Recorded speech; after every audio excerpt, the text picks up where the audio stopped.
Olá galerinha, tudo bem? Aqui é o professor Marco.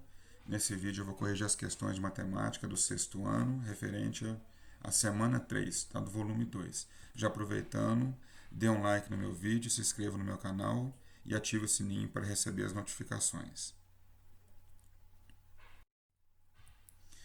As atividades dessa semana são da página 21, 22 e 23. Vamos lá para as atividades então. A primeira atividade, galera, ele pede para fazer uma experiência, né? Para pegar uns canudinhos, um alfinete, uma tarraxinha e fazer o desenho de um círculo, certo? Depois recortar. Tome cuidado com o, ao manusear, peça um adulto para ficar do lado, toma cuidado para não se machucar, tá certo?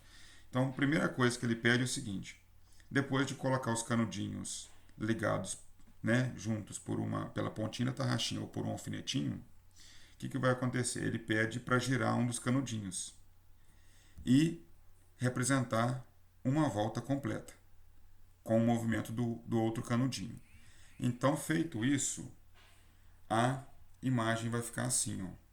Um canudinho, como se fosse, eu coloquei ponto A e B, é como se fosse um canudinho A e o canudinho B. Eles estão um em cima do outro, um sobre o outro. Aí, ao você deixar um fixo e movimentar o segundo canudinho, ele vai fazer todo o movimento e vai retornar novamente em cima do canudinho que ficou fixado. Então, a imagem para representar isso é essa. E o ângulo formado, né, por essa imagem, por esse movimento, é um ângulo de 360 graus. Depois ele pede para fazer a metade de uma volta representada. A metade de uma volta está aqui, ó. Você tem aqui um canudinho, a tarraxinha aqui funciona como união dos dois, né? Você vai movimentar um canudinho até descrever esse percurso e parar aqui. Então, o que foi feito? Foi feita a metade de um círculo, a metade de uma volta. Esse ângulo é um ângulo raso e ele mede uma medida equivalente a 180 graus. Depois ele pede para construir também um quarto de uma volta. Tá? Um quarto de uma volta vai ser isso aqui, ó, essa representação. Tá? Então, quarto de uma volta significa onde vai parar o canudinho nessa posição, mantendo o outro. Né? Aqui nós temos a formação de um ângulo reto, é o nome desse ângulo, e esse ângulo mede 90 graus. Continuando a atividade, ainda do número 1, ele fala o seguinte: agora gire um dos canudinhos, formando um ângulo. Na primeira situação aqui, esse ângulo tem que ser menor do que um quarto de volta. Lembrando que na situação anterior, um quarto de volta deu o quê? 90 graus. Para dar menor que um quarto de volta, a inclinação das duas retas tem que ser menor. Então, observem aqui olha, até eu coloquei ângulo menor que 90 graus. Se vocês lembrarem da situação anterior, é formado 90 graus quando se mantém essa linha aqui, esse canudinho aqui, e a outra linha ela fica perpendicular, ela fica em pé aqui, ó. Se essa abertura agora ela está menor do que o 90 graus, nós temos um ângulo de menor que um quarto de volta e esse ângulo recebe uma classificação de ângulo agudo.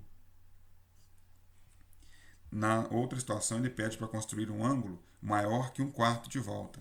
Então, nós temos essa imagem aqui. Ó. Lembrando que um quarto de volta é quando nós temos essa linha aqui perpendicular. Se eu movimentei o outro canudinho, né, a outra reta, com uma abertura maior do que um quarto de volta, eu tenho essa imagem, é um exemplo, tá? Então, nós temos aqui o nome dessa abertura, corresponde a um ângulo obtuso. Um ângulo obtuso é um ângulo maior que 90 graus e menor que 180. Ele não chegou aos 180, que é de meia volta, certo?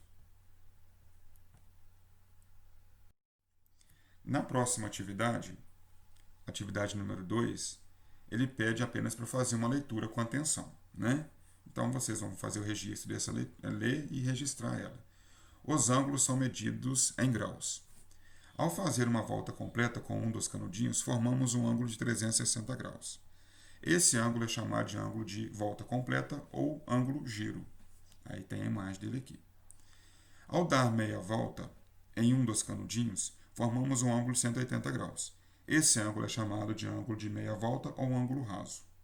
Na verdade, o que eu estou lendo para vocês aqui agora é um registro do que eu já tínhamos falado. É importante que façam a escrita e façam uma boa leitura também para melhor entendimento, ok? Continuando, ele fala o seguinte, ó, ao dar um quarto de volta em um dos canudinhos, formamos um ângulo reto. Esse ângulo de 90 graus. Esse ângulo é chamado de ângulo reto. Está a imagem do ângulo reto aqui. Aí, ó, ângulos menores que um ângulo reto são chamados de ângulos agudos. Tem a imagem de um ângulo agudo aqui, a abertura menor do que um ângulo reto. O ângulo reto aqui, olha, a linha perpendicular, forma 90 graus. Ângulo agudo, a inclinação é menor, a abertura é menor. Os ângulos maiores que um ângulo reto são chamados de ângulos obtusos. Então, lá um ângulo obtuso descreveu uma abertura maior que 90 graus. A atividade número 2, então, ela é como se fosse um resumão do que nós aplicamos na atividade número 1.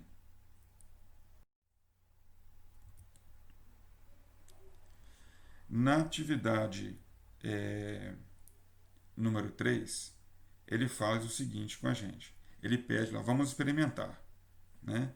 Então, veja bem, ele fala o seguinte, faça um círculo numa folha de papel e recorte. Bom, para responder essa atividade, eu fiz uma imagem aqui, ó. Então, eu desenhei um círculo numa folha de papel e vamos recortar esse círculo. Então, primeira coisa, o primeiro pedido dele foi feito. Segunda situação, dobre o círculo ao meio. A imagem que eu estou colocando aqui agora vai representar o círculo dobrado ao meio. Aí nós temos essa descrição aqui, certo? Vai ter esse formato. Aí na terceira situação ele pede o seguinte, que ângulo obteve com essa dobra? E quantos graus mede esse ângulo? Né? Após realizar essa dobra aqui então, nessa segunda imagem, nós temos nela o quê?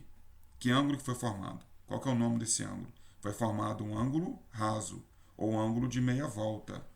E quanto que mede esse ângulo? E esse ângulo mede 180 graus. Depois, dobre o ângulo obtido ao meio. Beleza, então. Dobrando esse ângulo ao meio, nós temos essa imagem, que apareceu aqui agora, a terceira imagem. Que ângulo você obteve com essa dobra? E quantos graus mede esse ângulo? Bom, aí, ó. O nosso ângulo é um ângulo de um quarto de volta. Nós dobramos a figura ao meio, a metade, um meio.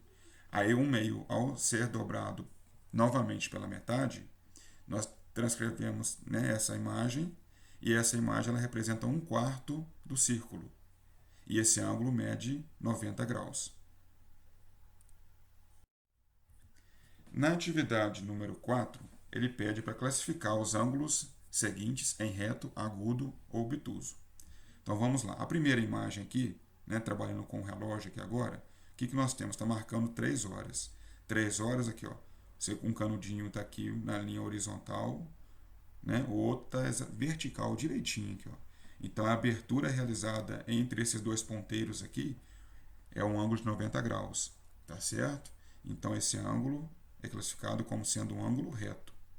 Na segunda imagem aqui, né, no segundo relógio aqui, vocês observam o seguinte, para vocês terem uma ideia aqui, veja bem, se as 3 horas marca 90 graus pela posição dos dois ponteiros, às 9 horas também, por exemplo, marca também 90 graus. Então, observe aqui, por exemplo, se eu tenho um ponteiro aqui, fixo, imagine esse fixo, e aqui eu vou até um outro aqui às 9 horas, tenho 90 graus. Só que esse outro ponteiro ultrapassou as 9 horas, né? Se a gente vê por esse sentido aqui, por esse lado, certo? Então, essa abertura foi maior do que o 90 graus. Então, nós temos aqui um ângulo obtuso, certo? Em relação à abertura formada por esses dois ponteiros. Na terceira imagem, aí, ó, se as 3 horas, que era na primeira imagem, mostrou um ângulo reto, aqui nós temos uma abertura menor. O ângulo está marcando 2 horas. Então, a abertura foi menor do que as 3 horas. Se a abertura é menor do que as 3 horas, é menor que 90 graus. Um ângulo que tem uma abertura menor que 90 graus, ele é classificado como sendo ângulo agudo. É isso aí. Encerramos as atividades da semana 3. Mais uma vez, né, dê um like no meu vídeo, se inscrevam no meu canal, ative os sininhos, ok? Bons estudos a todos e até o próximo vídeo.